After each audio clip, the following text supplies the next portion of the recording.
চরিত্রহীন নারী চেনার উপায়। আপনি কিভাবে বুঝবেন একটা মেয়ের চরিত্র খারাপ? ভিডিওটি অনেক বেশি গুরুত্বপূর্ণ, তাই শেয়ার করে টাইমলাইনে রেখে দিন এবং অন্যকে দেখার জানার সুযোগ করে দিন। হয়তোবা আপনাদের জীবনের কোনো এক প্রান্তে এই ভিডিও আপনাদের কাজে আসতে পারে।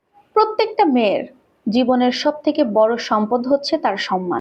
একটা সত্যি কথা কি জানেন, একটা মেয়ে যদি দেখতে খারাপ হয়, বিবাহিত হওয়ার পর সংসার জীবনে যাওয়ার পর তার জীবনে খুব একটা সমস্যা কিন্তু সৃষ্টি হয় না। কিন্তু যদি মেয়েটার চরিত্র খারাপ হয়, সেই ক্ষেত্রে মেয়েটা হাজার সুন্দরী হলেও তার জীবনটা একদম ধূলিসাৎ হয়ে যায়।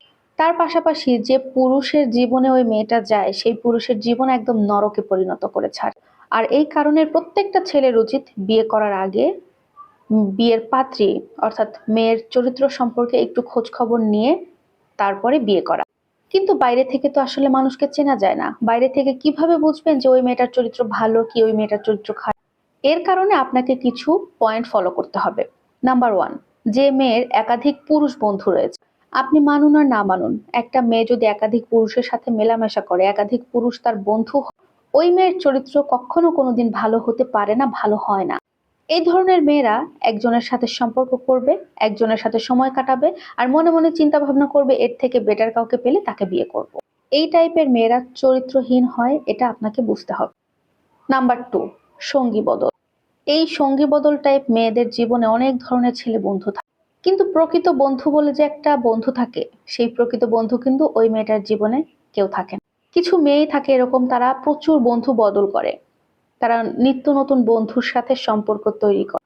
এরা মূলত কোনো একটা উদ্দেশ্য নিয়ে বন্ধুত্ব করে। যখনই তাদের উদ্দেশ্য সফল হয়ে যায়, তখনই বন্ধুত্ব নষ্ট করে নতুন একটা বন্ধু গুছিয়ে নেয়। Number three, সুবিধাবাদ।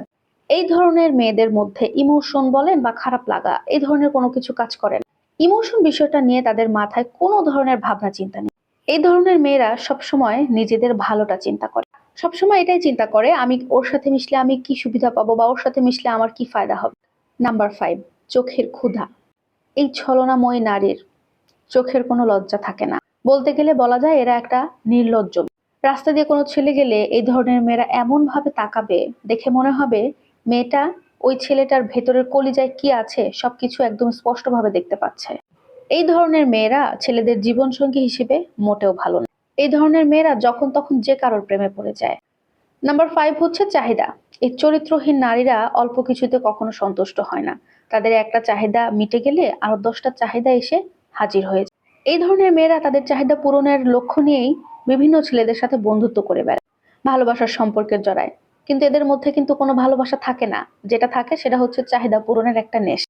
তাই বলবো ভাইয়ারা, এই ধরনের মেয়েদেরকে চিহ্নিত করতে পারলে অবশ্যই তাদের কাছ থেকে নিজেকে দূরে রাখার চেষ্টা করবেন। আল্লাহ হাফেজ।